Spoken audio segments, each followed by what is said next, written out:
ભૂગોળમાં 10મું chapter પૃથ્વીના આવરણો. પહેલા વિકલ્પો આપેલા છે. પહેલો વિકલ્પ, સૌર પરિવારમાં કયો ગ્રહ અજોડ છે? પૃથ્વી. પૃથ્વીના મુખ્ય કેટલા આવરણો છે? 4. મૃદા શબ્દનો શું અર્થ થાય છે? માટી. મૃદાવરણ પૃથ્વીની સપાટીનો આશરે કેટલા ટકા ભાગ રોકે છે? 29%. સામાન્ય રીતે દર 1 કિમીની ઊંચાઈએ આશરે કેટલા સેલ્સિયસ તાપમાનનો વધારો થાય છે? 30°C. જલાવરણ પૃથ્વીની સપાટીનો આશરે કેટલા ટકા ભાગ રોકે છે? 71%. મહાસાગરોના તળિયે કેટલા કિમી જેટલી વિશાળ અને ઊંડી ખાઈઓ છે? 10 થી 11. પૃથ્વી પરના પાણીના કુલ જથ્થામાંથી કેટલા ટકા પાણી મહાસાગરોમાં રહેલું છે? 97%.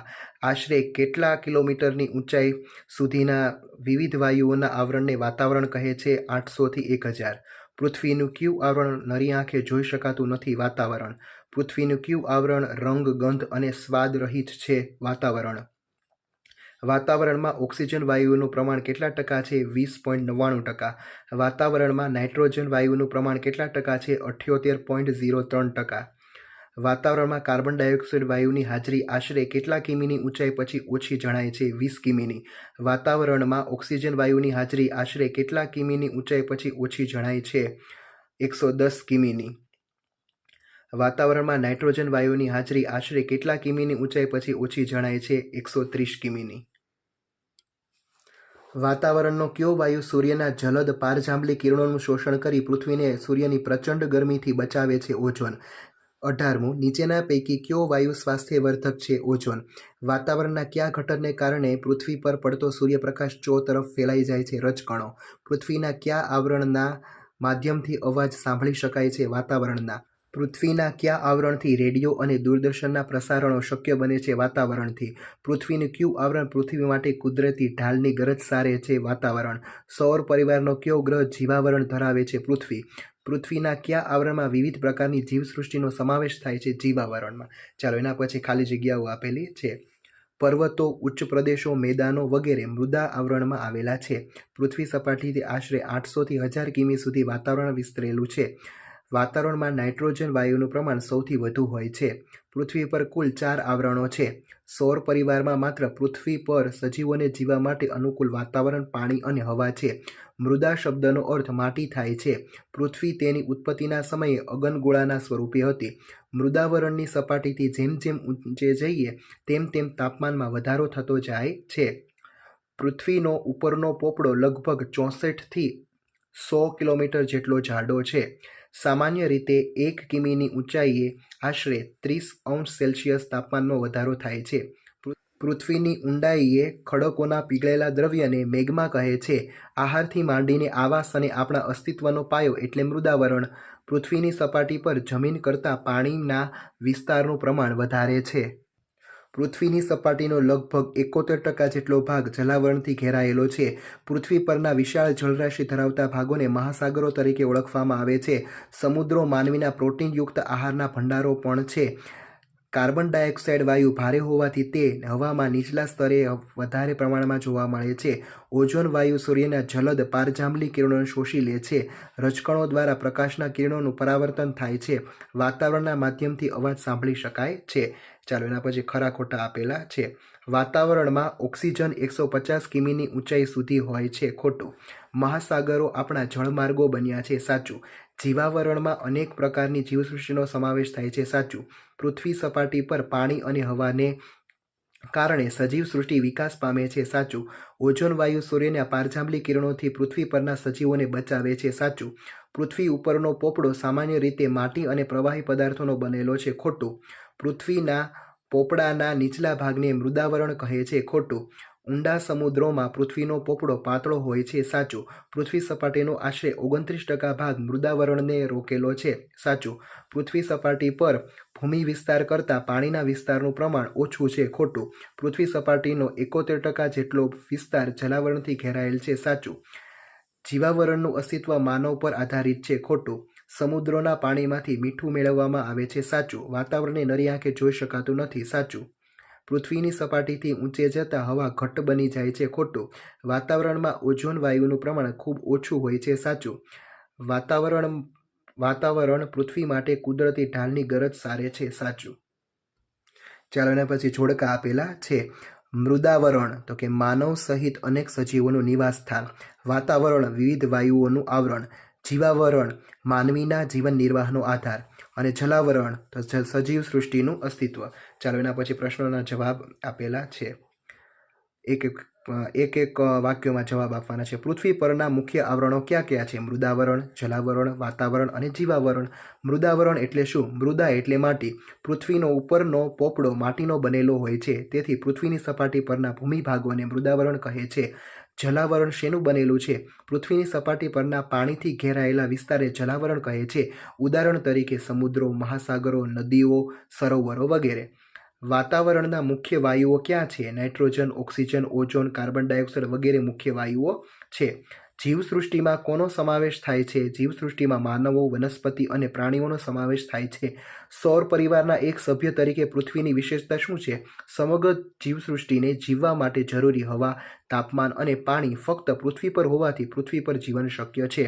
પૃથ્વીનો પોપડો શેનો બનેલો છે? પૃથ્વીનો પોપડો માટી અને ઘન પદાર્થોનો બનેલો છે. મૃદાવરણને ખડકાવરણ કે ઘનાવરણ તરીકે શાથી ઓળખવામાં આવે છે? મૃદાવરણ ખડકો અને ઘન પદાર્થોનું બનેલું હોવાથી તેને ખડકાવરણ કે ઘનાવરણ કહે છે. મેગ્મા એટલે શું? પૃથ્વીની પેટાળની પ્રચંડ ગરમીને લીધે ખડકો પીગળીને બનતો ભૂરસ મેગ્મા તરીકે ઓળખાય છે. વાતાવરણમાં શું શું ભળેલું હોય છે? વાતાવરણમાં વિવિધ વાયુઓ, વરાળ, ધૂળની રજકણો, ઉલ્કાકણ, ક્ષારકણો, સૂક્ષ્મ જીવજંતુઓ વગેરે ભળેલા હોય છે. ઓઝોન વાયુ શું કાર્ય કરે છે? ઓઝોન વાયુ સૂર્યના જલદ પારજાંબલી કિરણોનું શોષણ કરી પૃથ્વી પરની જીવસૃષ્ટિને હાનિકારક કિરણોથી બચાવે છે. ઓઝોન વાયુનું પ્રમાણ કયા વિસ્તારોમાં અને ક્યારે વધુ હોય છે? ઓઝોન વાયુનું પ્રમાણ વહેલી સવારે ખુલ્લા મેદાનો પર અને સમુદ્ર કિનારે વધુ હોય છે. વાતાવરણ પૃથ્વી માટે કુદરતની ઢાલની ગરજ સારે છે. પૃથ્વીના ગુરુત્વાકર્ષણ બળથી પૃથ્વી તરફ ઝડપથી ખેંચાઈ આવેલા ઉલ્કા વાતાવરણ સાથેના ઘર્ષણથી સળગી ઉઠે છે. આ રીતે વાતાવરણ પૃથ્વી માટે કુદરતી ઢાલની ગરજ સારે છે. વાતાવરણમાં રહેલા રજકણો કઈ રીતે ઉપયોગી છે? રજકણો સૂર્યપ્રકાશને ચોમેર ફેલાવવાનું કાર્ય કરે છે. તેથી સૂર્યોદય વખતે એકાએક અંજવાળું અને સૂર્યાસ્તે એકાએક અંધારું થતું નથી. રેડિયો અને દૂરદર્શનના પ્રસારણો શાથી શક્ય બને છે? અવાજ અને પ્રકાશના મોજા વાતાવરણમાં પરાવર્તન પામી પૃથ્વીની સપાટી પર પાછા ફરે છે. આથી રેડિયો અને દૂરદર્શનના પ્રસારણો શક્ય છે. ચાલો એના પછી વ્યાખ્યાઓ આપવાની છે. જલાવરણ એટલે શું? વાતાવરણ અને જીવાવરણ. પહેલું છે જલાવરણ.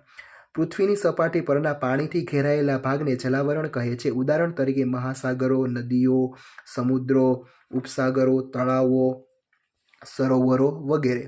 પૃથ્વી પર 71% ભાગ પાણીથી રોકાયેલો છે. વાતાવરણ પૃથ્વીની સપાટીથી 800 થી 1000 કિમીની ઊંચાઈ સુધી વિસ્તરેલા વાયુના આવરણને વાતાવરણ કહે છે. તેમાં વાયુ અને ઘન અને પ્રવાહી પદાર્થો આવેલા છે. જીવાવરણ મૃદાવરણ, વાતાવરણ અને જલાવરણના જે ભાગમાં જીવસૃષ્ટિનું અસ્તિત્વ છે તેને જીવાવરણ કહે છે. ઉદાહરણ તરીકે માનવી, વનસ્પતિઓ, પ્રાણીઓ અને જીવજંતુઓ. નીચેના પ્રશ્નોના ટૂંકમાં ઉત્તરો લખો. પૃથ્વીનો પોપડો શાથી ફાટી જતો નથી? ભૂગર્ભમાં કેટલાક વાયુઓ છે જે ગરમ થતાં ઉપરની તરફ દબાણ કરી બહાર આવવાના પ્રયત્નો કરે છે. શિલાવરણના ખડકો પૃથ્વીના નીચેના ભાગો પર દબાણ કરે છે. આમ ગરમી અને દબાણના વિરોધી બળો વચ્ચે સમતુલા જળવાઈ રહેતી હોવાથી પૃથ્વીનો પોપડો ફાટી જતો નથી. બીજું, પૃથ્વીનું ચોક્કસ સ્વરૂપ કઈ રીતે અસ્તિત્વમાં આવ્યું? પૃથ્વી તેના ઉદ્ભવ સમયે અગનગોળા સ્વરૂપે હતી. એ અગનગોળો ધીરે ધીરે ઠંડો પડતા તેમાંના કેટલાક તત્વોનું પ્રવાહી અને ઘન સ્વરૂપમાં રૂપાંતર થયું. આ રીતે પૃથ્વીની સપાટી પર વાયુનું, માટી અને ખડકોનું અસ્તિત્વ જોવા મળ્યું. આ આવરણના વિશાળ ખાડાઓમાં પાણી ભરાતા મહાસાગરો બન્યા. ચાલો એના પછી નીચેના પ્રશ્નોના ઉત્તરો લખો. વાતાવરણનું મહત્વ સમજાવો. તો વાતાવરણનું મહત્વ નીચે મુજબ છે. ઓઝોન વાયુ સૂર્યના જલદ પારજાંબલી કિરણોનું શોષણ કરી પૃથ્વી પરની જીવસૃષ્ટિને સૂર્યની પ્રચંડ ગરમીથી બચાવે છે. આમ ઓઝોન ઘણો સ્ફૂર્તિદાયક છે. વાતાવરણમાં રહેલા રજકણો પૃથ્વી પર પડતા સૂર્યપ્રકાશને તરફ ફેલાવે છે. તે પ્રકાશના કિરણોનું પરાવર્તન કરે છે. ત્રીજું, રજકણો વાદળા બનાવવામાં પણ મદદરૂપ થાય છે. ચોથું, આપણે વાતાવરણને લીધે અવાજ સાંભળી શકીએ છીએ. અવાજ અને પ્રકાશ માટેના વિદ્યુત ચુંબકીય મોજાનું વાતાવરણમાં પરાવર્તન થતું હોવાથી રેડિયો અને ટીવીનું પ્રસારણ થઈ શકે છે. અને પાંચમું, વાતાવરણ સાથેના ઘર્ષણથી ઉલ્કા નાશ પામે છે. આમ વાતાવરણ પૃથ્વી માટે કુદરતની ઢાલની ગરજ સારે છે. ચાલો એના પછી મૃદાવરણનું મહત્વ જણાવો. પહેલું, મૃદાવરણ માનવીનું નિવાસસ્થાન છે. તે માણસને રહેવા માટે જગ્યા અને ઘર બાંધવા સામગ્રી આપે છે. બીજું, માનવને મૃદાવરણના જળ સ્ત્રોતોમાંથી પાણી મળી રહે છે. માનવી મૃદાવરણ પર ખેતી કરી વિવિધ પાક ઉગાડે છે તેમજ ધંધાકીય પ્રવૃત્તિઓ કરે છે. મૃદાવરણ પર વનસ્પતિ પ્રાણીઓનું નિવાસસ્થાન, જંગલો, મેદાનો વગેરે ઉપયોગી છે. માનવીનું અસ્તિત્વ અને માનવ સંસ્કૃતિનો વિકાસ મૃદાવરણને આભારી છે. એના પછી છે જલાવરણનું મહત્વ જણાવો. પહેલું, જલાવરણ આપણને પીવા માટે મીઠું પાણી પૂરું પાડે છે. બીજું, વરસાદ માટેનો ભેજ સમુદ્રોમાંથી આવે છે. ત્રીજું, સમુદ્રોમાંથી વિવિધ રસાયણો, મેંગેનીઝ, પછી લોખંડ, કલાઈ અને ખનિજ તેલ મળે છે. ચોથું, સમુદ્રના મોજા થકી ભરતીથી વિદ્યુત મળે છે. પાંચમું, સમુદ્રો માનવીને ખોરાક માટે માછલી તેમજ અન્ય જીવો આપે છે. છઠ્ઠું, સમુદ્રોના પાણીથી મીઠું પકવવામાં આવે છે. અને સાતમું, મહાસાગરોનો જળમાર્ગો તરીકે પણ ઉપયોગ થાય છે. અહીં તમારું આ ચેપ્ટર પૂરું થાય છે. Thank you.